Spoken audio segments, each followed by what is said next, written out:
Evangelho de Lucas, capítulo 24, verso 13 em diante.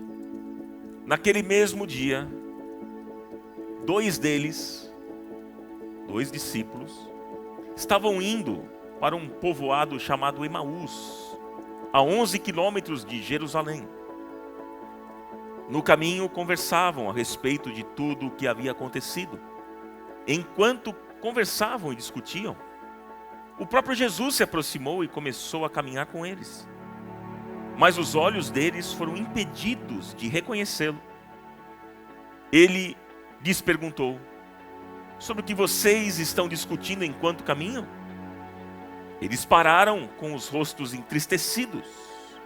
Um deles, chamado Cleopas, perguntou-lhe: você é o único visitante em Jerusalém que não sabe das coisas que ali aconteceram nesses dias? Que coisas? Perguntou ele. O que aconteceu com Jesus de Nazaré? Responderam eles. Ele era um profeta, poderoso em palavras e em obras diante de Deus e de todo o povo. Os chefes dos sacerdotes e as nossas autoridades o entregaram para ser condenado à morte e o crucificaram. E nós esperávamos que era ele que ia trazer a redenção a Israel. E hoje é o terceiro dia desde que tudo isso aconteceu. Algumas das mulheres entre nós nos deram um susto hoje. Foram de manhã bem cedo ao sepulcro e não acharam o corpo dele. Voltaram e nos contaram ter tido uma visão de anjos que disseram que ele está vivo. Alguns dos nossos companheiros foram ao sepulcro e encontraram tudo exatamente como as mulheres tinham dito, mas não o viram. Ele lhes disse: como vocês custam a entender e como demoram a crer em tudo que os profetas falaram? Não devia o Cristo sofrer estas coisas para entrar na sua glória? E começando por Moisés e todos os profetas, explicou-lhes o que constava a respeito dele em todas as Escrituras. Ao se aproximarem do povoado para o qual estavam indo, Jesus fez como quem ia mais adiante. Mas eles insistiram muito com ele: fique conosco, pois a noite já vem, o dia já está quase findando. Então ele entrou para ficar com eles. Quando estava à mesa com eles, tomou o pão, deu graças, partiu e deu a eles. Então os olhos deles foram abertos e o reconheceram, e ele desapareceu da vista deles.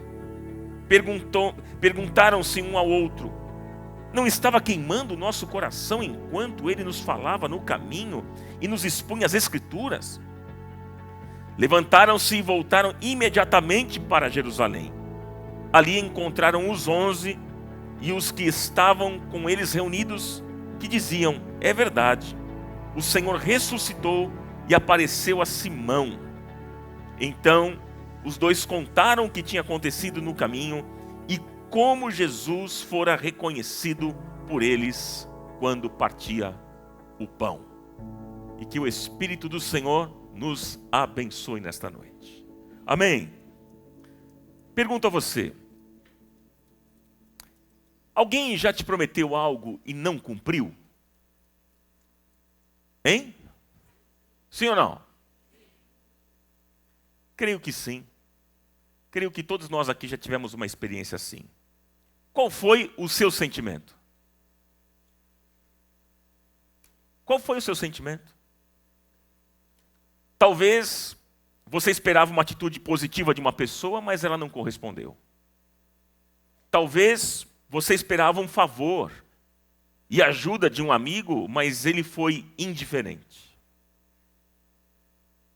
Talvez você investiu atenção, tempo e dinheiro em alguém, mas essa pessoa virou as costas para você. Enfim, e por esses e outros motivos, você ficou triste, magoado e decepcionado. Às vezes os motivos eram justos, outras vezes não. Depende de quem está interpretando a situação. Agora, pergunto a você: você já ficou decepcionado com Deus? Seja honesto, seja sincero. Você já ficou decepcionado, decepcionada com Deus? Alguma vez? Será que alguém tem coragem de levantar as mãos e dizer que sim? Pode ser sincero. Não vai cair nenhum raio aqui, prometo. Você já ficou decepcionado, triste com Deus? Ok, 2, 3 pessoas se arriscaram. Mas eu vou continuar aqui essa história e vocês vão ter coragem de se manifestar. É correto, gente? É correto alguém se entristecer com Deus? Você acha que é correto? Talvez você ache essa pergunta que eu estou fazendo um absurdo, uma falta de reverência. Onde já se viu ficar decepcionado com Deus? Como assim? Ficar triste com Deus? Isso é um absurdo pensar nessas coisas. Mas te pergunto mais. Você já pediu algo a Deus e Ele não lhe concedeu? Sim ou não? Você já orou e a resposta foi negativa? Ou a resposta foi algo totalmente diferente daquilo que você esperava? Já aconteceu isso com você, sim ou não? Pois é. E qual foi a sua reação? Qual foi o seu sentimento? Seja honesto. Como é que você ficou? Triste? Magoado? Decepcionado?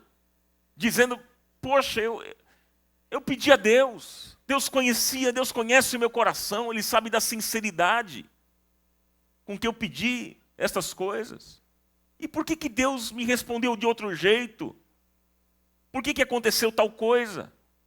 E então você ficou chateado, magoado, decepcionado. Você questionou a Deus o porquê dele ter feito isso. Mas por que, Senhor? Por quê?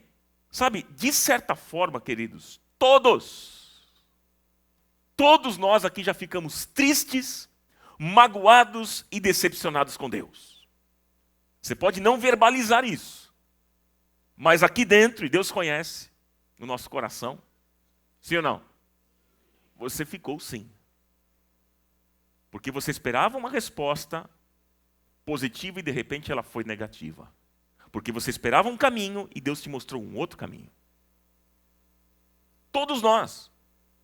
É interessante esse texto que nós lemos, porque fala justamente destas coisas. Esse texto, Lucas nos fala do encontro de Jesus com 2 discípulos após a sua ressurreição. Os 2 estavam ali a caminho de um vilarejo chamado Emaús. E esses 2 discípulos iam conversando sobre a morte de Jesus naqueles dias, queridos. E enquanto isso, quem se aproxima? O próprio Jesus se aproximou e começou a falar com eles, diz o texto. Mas o texto também diz que eles não o reconheceram. Não. E aí, resumindo a história, ao chegarem na casa deles, Jesus orou agradecendo o alimento, e aí então eles reconheceram o mestre. Diz o texto.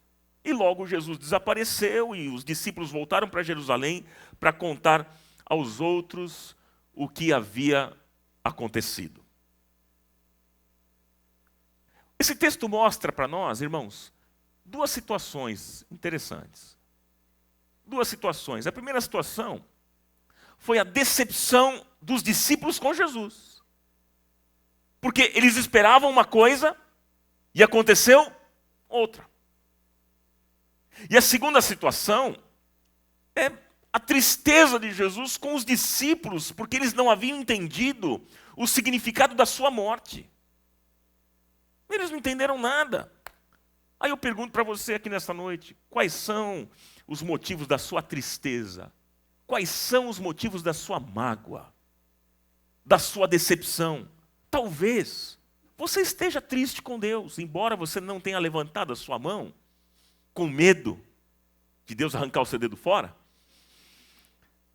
Mas, de repente, você está machucado, está triste, está decepcionado. Talvez você esteja triste com Deus porque você não é bem-sucedido lá no seu trabalho. Ou então você se acha uma pessoa fracassada na vida. Ou então não consegue se casar. Não consegue arrumar namorado, namorada. Enfim. Ou então você, mulher, está triste com Deus porque você não consegue engravidar. Ou perdeu um ente querido, perdeu um familiar, né, um amigo, enfim. Ou até mesmo a sua casa virou um campo de batalha. Enfim, o que é que tem levado você a se sentir triste e até decepcionado com Deus? E aí, diante desse texto, eu queria pontuar com vocês 3 motivos. Quantos motivos, irmãos? 3 motivos que podem nos levar a ficar decepcionados com Deus. 3 motivos. O primeiro motivo que a gente vê nesse texto é a cegueira espiritual. Você pode repetir isso? Vamos lá, irmãos. Olha o verso 16. Mantenha o texto aberto, por favor. Mas os olhos deles foram impedidos de reconhecê-lo. Vamos ver juntos? Vamos lá. Mas os olhos deles foram impedidos de reconhecê-lo. Meus queridos irmãos, quando nós não percebemos as coisas espirituais, nós não conseguimos compreender o agir de Deus. Não conseguimos. E quando isso acontece, nós pensamos, nós achamos que Deus não está preocupado com as nossas lutas, dores, tristezas e dificuldades, que Ele não está nem aí para aquilo que a gente está enfrentando na vida e que Ele não está enxergando o nosso problema. E como resultado, meus queridos irmãos, nós ficamos chateados, tristes e decepcionados com Deus. Esta é uma realidade. E quando a gente olha para esse texto, está muito claro, os discípulos não enxergaram que o próprio Jesus caminhava ao lado deles, diz lá o verso 16. Jesus estava do lado deles, caminhando. E eles não estavam enxergando. Eles não entenderam o significado da cruz, porque eles estavam completamente cegos espiritualmente. Eles não perceberam que a cruz traria a libertação que tanto eles esperavam. E aí eles disseram no verso 21, olha lá, nós esperávamos que era Ele que ia trazer a redenção a Israel. Gente, a morte de Jesus era essa redenção. Mas os discípulos, eles não entenderam, porque eles imaginavam, na cabeça deles, era um salvador diferente, talvez um guerreiro vitorioso. E eles não perceberam que o sofrimento e que a morte de Jesus na cruz do Calvário trariam a salvação para toda a humanidade. Eles não perceberam. Meus queridos irmãos, os discípulos sabiam que Jesus era um profeta poderoso. Olha no verso 19, o que diz? Olha o que é que diz. O verso 19, que coisas perguntou ele? O que aconteceu com Jesus de Nazaré? Ele era um profeta poderoso em palavras e em obras diante de Deus e de todo o povo, diz o texto. Mas eles não guardaram as suas palavras. Sabiam que Jesus era um profeta poderoso, mas não haviam guardado as suas palavras. Queridos, Jesus havia dito que morreria, que ressuscitaria, mas eles esqueceram, e tudo isso por causa da cegueira espiritual. Eles não entenderam a missão de Jesus.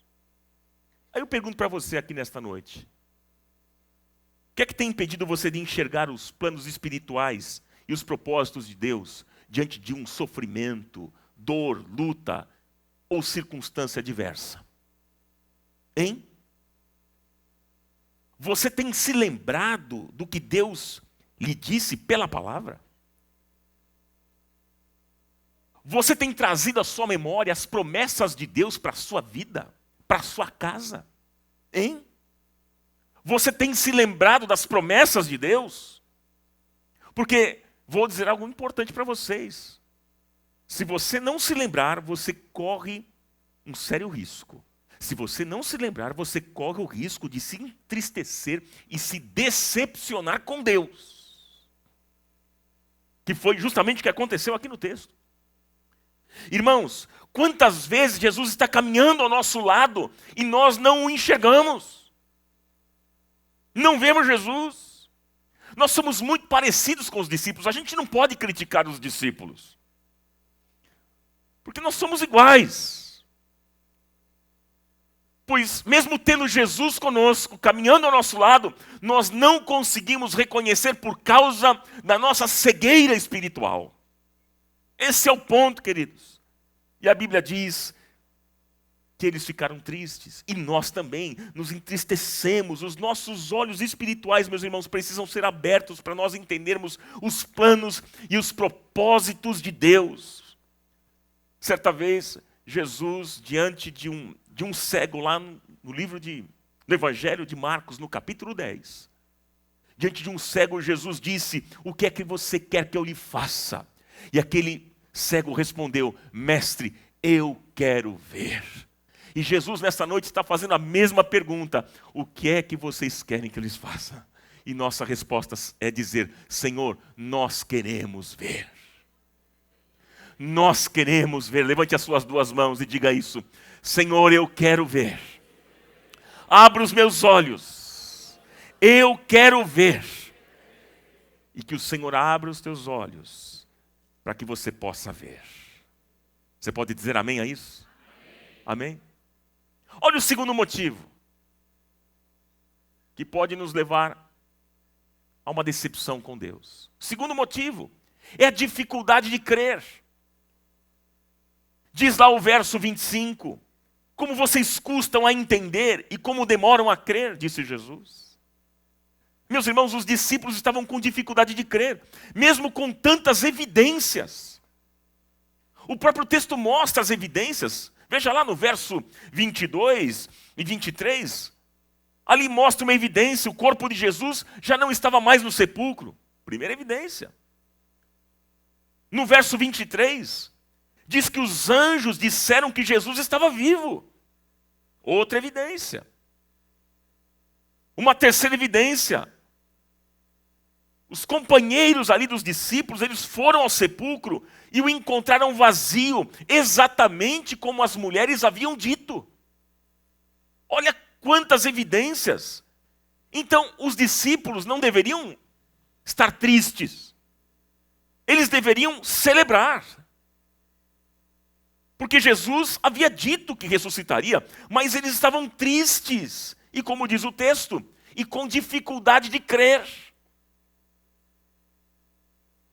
Então Jesus disse para eles, verso 25, como vocês custam a entender e como demoram a crer. Sabe, meus queridos irmãos, nós ficamos tristes porque nós demoramos em crer no que Deus disse que vai fazer. Esse é o nosso problema. Deus já nos tem dado evidências do seu amor, do seu cuidado, provisão, através de tantas orações respondidas. Quantas orações fizemos e Deus respondeu? Quantos aqui já tiveram respostas de oração? Deixa eu ver. Olha só, todos nós aqui. Quantas vezes Deus respondeu e mesmo assim nós continuamos com dificuldade de crer.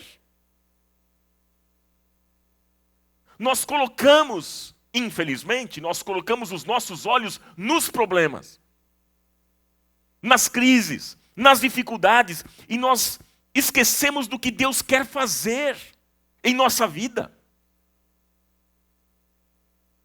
E o texto mostra que não aconteceu o que os discípulos esperavam. Eles esperavam uma coisa e aconteceu outra. Mas quem foi que disse que as coisas devem ser do nosso jeito, hein? Quem foi que disse que as coisas devem acontecer do jeito que nós esperamos? Queridos, entretanto, quando algo não sai como nós imaginamos, como nós planejamos, nós nos decepcionamos e nos entristecemos com Deus. Irmãos, nós não temos que encaixar a vontade de Deus em nossa vontade. Nós é que temos que nos encaixar na vontade de Deus. O caminho é outro. O apóstolo Paulo disse lá em Romanos capítulo 12, verso 2, um texto tão conhecido nosso. Ele disse: não se amoldem ao padrão deste mundo, mas transformem-se pela renovação da sua mente, para que sejam capazes de experimentar e comprovar a boa, agradável e perfeita vontade de Deus. Diga amém. Agora, o problema aqui é que os discípulos queriam encaixar Deus na vontade deles, que é o que muitas vezes eu e você fazemos. Porque eles imaginavam a salvação de um outro jeito, eles imaginavam a salvação de uma outra maneira. E de repente você pode estar triste, até decepcionado, por causa da sua dificuldade, da dificuldade que você tem em crer. Agora, gente, crer no poder de Deus é fácil. Isso é fácil. Porque o nosso Deus é poderoso, sim ou não? E Ele pode fazer qualquer coisa, não há nada impossível aos olhos de Deus. E basta uma só palavra e tudo muda. É Ele quem tem a resposta, a palavra final sobre a sua vida. Você acredita nisso ou não? Então, crer no poder de Deus é muito fácil. Difícil é descansar na vontade de Deus. E sabe, meus irmãos, nós não podemos alimentar a nossa fé no poder de Deus. Nós temos que alimentar a nossa fé na vontade de Deus. E a vontade do Senhor, ela é sempre o quê? Boa, perfeita e agradável para a nossa vida. Glória a Deus. Quer aplaudir? Pode fazer isso mais alto e melhor.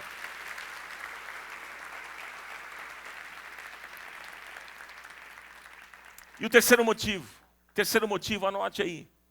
O terceiro motivo é a falta de intimidade com Deus. Esse é um outro problema. Porque muitas vezes nós nos entristecemos com o Senhor e ficamos decepcionados? Porque falta relacionamento, falta intimidade com Deus. Gente, em toda a caminhada até Emaús, o texto mostra, os discípulos não perceberam que Jesus estava ali. Jesus estava com eles, queridos. Gente, eles só perceberam, sabe quando? Na mesa. Só aconteceu na intimidade da mesa, da comunhão, do partir do pão. Foi aí que a ficha caiu, foi aí que eles perceberam. E aí eu fico pensando, o que é necessário para que os nossos olhos espirituais sejam abertos? O que é necessário, meus irmãos? Nós precisamos de maior intimidade com o Senhor. E aí é que nós vamos conhecer mais a Deus e Ele vai se revelar a nós. Deus quer se revelar a mim e a você, mas a revelação acontece na caminhada, na intimidade. Gente, quando nós conhecemos verdadeiramente o Senhor, a tristeza não vai dominar a nossa vida, porque nós vamos ter a visão correta de quem é Deus e de quem nós somos. Quanto mais a gente conhecer a Deus, mais nós vamos conhecer o caráter de Deus. E conhecendo o caráter de Deus, nós vamos descansar no seu amor. Porque Ele é fiel, ainda que sejamos infiéis, Ele permanece fiel, não pode negar-se a si mesmo. Louvado seja o nome do Senhor. Aleluia! Na intimidade com o Senhor, você conhece o amor dEle. Ah, meu irmão, e nesse amor você vai saber exatamente o que Ele pensa e o que Ele quer para a sua vida. A Bíblia diz que a presença do perfeito amor lança fora todo medo. Diga isso comigo, o perfeito amor lança fora todo medo. 1 João 4,14. A presença do perfeito amor lança fora o medo, porque quem ama, confia, quem confia descansa, e quem descansa recebe. Aleluia! Sabe o que está faltando para a gente? Intimidade com Deus. Nós nos entristecemos, nos magoamos, ficamos decepcionados, porque nós não conhecemos a Deus. Porque nós não temos intimidade com Deus. Falta de intimidade com Deus, queridos, nos leva à tristeza, nos leva à decepção, porque nós não temos a visão clara de quem Deus é, do que Ele sente por nós e do que Ele quer fazer em nós, por nós e através de nós. Como é que a gente pode confiar em alguém, hein? Como é que você pode confiar numa pessoa? Por exemplo, como? Desenvolvendo intimidade com essa pessoa, sim ou não? É assim. Tem que ter intimidade. E a intimidade ela é construída aonde? No relacionamento. Não é assim? E o relacionamento é construído através da comunicação. Meus irmãos, como é que nós podemos nos comunicar com Deus? Alguém respondeu. Orando, através da oração. E como é que Deus se comunica conosco? Através da sua palavra e do seu Espírito Santo. Aleluia. Agora, gente, ter apenas um conhecimento a respeito de Jesus, né? Saber quem Ele é, o que Ele fez, isso não vai nos levar a uma vida de intimidade. Não é isso. O que vai nos levar a essa intimidade é passar tempo com Ele, buscando ao Senhor, a cada dia, conhecendo mais todos os dias, através da oração, através da meditação na palavra. Sem intimidade com Deus, meus irmãos, nós não iremos entender o que Ele tem para nós e o que Ele quer de nós. A intimidade com Deus não acontece de uma vez. Isso envolve uma caminhada, gente, isso envolve um processo. É dia a dia, é passo a passo, é de glória em glória. É um investimento diário, contínuo. É que nem numa relação conjugal. Intimidade se constrói assim. É dia a dia. É caminhando junto, é que nem numa relação de uma boa amizade. É necessária uma caminhada junto. E a Bíblia diz, queridos, que a intimidade do Senhor é com aqueles que o temem, aos quais Ele fará conhecer a sua aliança. Salmo 25, 14. Deus quer se revelar a cada um de nós. Você quer conhecer os segredos do coração de Deus? Sim ou não? Aqui está o segredo. Intimidade com Deus. Agora, queridos irmãos, ficar decepcionado com uma situação é normal. Vou repetir. Ficar decepcionado com uma situação é normal. O problema é ficar decepcionado com Deus por causa da situação. Esse é o problema. Porque os planos de Deus para nós não são de nos causar dor, tristeza, dano, frustração. Os planos de Deus para nós são de prosperidade, de esperança e de futuro para nós, que é ter a vida eterna ao lado do Senhor. Os pensamentos que eu tenho a vosso respeito, diz quem? O Senhor, são pensamentos de paz, são bons pensamentos. Meu irmão, minha irmã. Então será que nós temos mesmo motivos para ficarmos decepcionados com Deus? Se algo deu errado na sua vida, não foi porque Deus planejou. Não, tire isso da sua cabeça. Se você não está compreendendo uma situação, não é culpa de Deus. Não é culpa dele. Eu quero dizer para você o seguinte, que Deus até permite algumas circunstâncias difíceis na nossa vida. Isso é verdade, mas Ele não planeja o nosso mal. Isso não, queridos. E há uma diferença entre permitir e planejar. Planejar tem a ver com arquitetar. Deus não planeja, Ele não arquiteta o mal, porque a essência dele é o bem. Louvado seja o nome dele. Porém, queridos, Ele permite. Ele permite alguns reveses na vida por causa do pecado, da desobediência e da dureza do nosso coração. Isso é verdade. Mas essas situações não são para nos destruir. São para nos moldar, ensinar, edificar, corrigir, disciplinar e nos fazer crescer. Aleluia! Então, ficar decepcionado com Deus é uma decisão sua.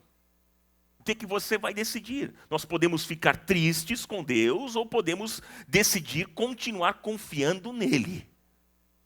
O que é que você decide nessa noite? Hein? Qual o caminho que você vai? Gente, não é o diabo nem as pessoas que vão determinar isso. Não, essa decisão cabe a mim, cabe a você, cabe a nós individualmente. E a Bíblia diz no verso 17, eles pararam com os rostos entristecidos. Eles pararam com os rostos entristecidos. Veja que a tristeza prejudicou a visão espiritual dos discípulos, irmãos. Isso também acontece tantas vezes comigo e com você. A tristeza, por vezes, tem nos prejudicado a nossa visão espiritual. Nós paramos de enxergar o amor de Deus, a graça de Deus, a bondade de Deus, a compaixão de Deus, porque nós estamos dando muito espaço à tristeza e à amargura no nosso coração, meus irmãos. Muitas vezes a tristeza tem impedido de nós crermos que Deus vai agir. Quantos creem que Deus vai agir? Mas a tristeza muitas vezes impede isso. Que creamos que Deus vai agir. E nós precisamos seguir crendo em Deus, celebrando, cantando, louvando, adorando, exaltando e descansando nos braços do nosso Pai. Porque na hora certa e no tempo certo, Deus vai agir. Deus vai agir. Em nome de Jesus, creia nesta palavra e receba. Em nome de Jesus. Deus vai agir na hora certa. Deus vai agir. Descanse nos braços do Pai. Meus queridos irmãos, muitas pessoas têm buscado a Jesus. Muitas pessoas têm buscado a Jesus apenas como milagreiro. Lamentável, mas ele deve ser buscado principalmente como Senhor. Ele é o Senhor. Jesus Cristo é o Senhor. Se você quer os milagres, então busque a Jesus como Senhor. Porque aqueles que buscam os milagres de Deus se tornam sempre insatisfeitos e decepcionados. Isso porque, gente, sempre nós teremos problemas para resolver. Problema é um negócio, né, gente? Problema a gente resolve 2, aparece mais 3. E se resolve 3, surge mais 2. É ou não é, gente? Alguém pode dizer aqui que não tem problema nenhum para resolver na vida? Que a vida é redondinha, está tudo certinho, tudo bonitinho? Não, todos nós. Aí você resolveu um. Chega no outro dia, tem outro para resolver. Essa é a dinâmica da vida. Essa é a dinâmica da vida. Jesus disse, no mundo tereis aflições, mas tem de bom ânimo, disse Jesus. Tem de bom ânimo, eu venci o mundo. Tem de bom ânimo, disse Jesus. Queridos, e aí então nós criamos uma relação com Deus, como aquele que resolve todos os nossos problemas, e não como um amigo, como o Senhor da nossa vida. E o salmista declarou no Salmo 25, verso 15, Salmo 25, 15. O salmista disse, os meus olhos estão sempre voltados para o Senhor. Os meus olhos estão sempre voltados para as circunstâncias. É isso que ele fala? Não. Para as pessoas? Não. O que ele diz? Os meus olhos estão sempre voltados para o Senhor, pois só Ele tira os meus pés da armadilha. Ele é o Deus que perfeitamente desembaraça todo o nosso caminho, meu irmão, minha irmã. Creia nessa verdade. Então, volte hoje os teus olhos para Ele. Olharam para Ele e foram iluminados. Declarou o salmista: olhe para o Senhor e creia no amor de Deus por você, porque Deus ama você. Deus ama você. Olha, meu irmão, o problema que você está enfrentando, a luta que você vive, a crise, a batalha que você está enfrentando pertence ao Senhor. Nessa luta você não vai precisar guerrear, porque a batalha é minha, diz o Senhor. Deus vai te conceder vitória. Creia nesta verdade. Olha, as pessoas podem te decepcionar sim. Quantas vezes nos decepcionam? É verdade ou não? Pessoas vão te decepcionar, mas tem alguém que jamais vai te deixar, nunca vai te abandonar e nunca vai te decepcionar. E o nome dele é Jesus Cristo de Nazaré. Oh, meu irmão, minha irmã, ele é Deus poderoso. É o nosso amigo verdadeiro. Ele é o nosso amigo verdadeiro. Ele é Deus de palavra, Deus de aliança, Deus de pactos, Deus de promessas. E a Bíblia diz que Ele vela por sua palavra para a cumprir. Se Ele falou, Ele vai fazer. Se Ele disse, Ele vai cumprir. Você acredita nisso ou não? Gente, tudo aquilo que Jesus falou sobre a sua morte e ressurreição se cumpriu. Sim ou não? Tudo que Ele falou sobre morte e ressurreição se cumpriu. E a boa notícia é que Ele está vivo. Jesus Cristo ressuscitou, meu irmão, minha irmã, ao terceiro dia. Ele está vivo e a boa notícia é que em breve Ele voltará. E nós estaremos com Ele eternamente. Louvado seja o nome dEle. A palavra se cumpriu e assim será na sua vida. Assim vai ser na sua vida. Creia nisso. Tudo o que Ele falar ao seu respeito vai se cumprir na hora certa e da maneira como Ele prometeu. E não vai precisar da ajuda do homem, porque quando o Senhor age, ninguém consegue impedir. Não precisa de interferência de ninguém, porque o Senhor faz. Basta uma palavra e Ele vai fazer o milagre. Você acredita nisso? Sim ou não? E louvado seja o nome do Senhor, que cumpre suas promessas. E eu finalizo lendo com vocês o texto de Josué, no capítulo 21, verso 45, que declara assim: de todas as boas promessas do Senhor à nação de Israel, nenhuma delas falhou, todas se cumpriram. Louvado seja Deus! Celebra nessa noite! Levante o seu grito de alegria, de júbilo, de celebração. A palavra de Deus se cumpre sim.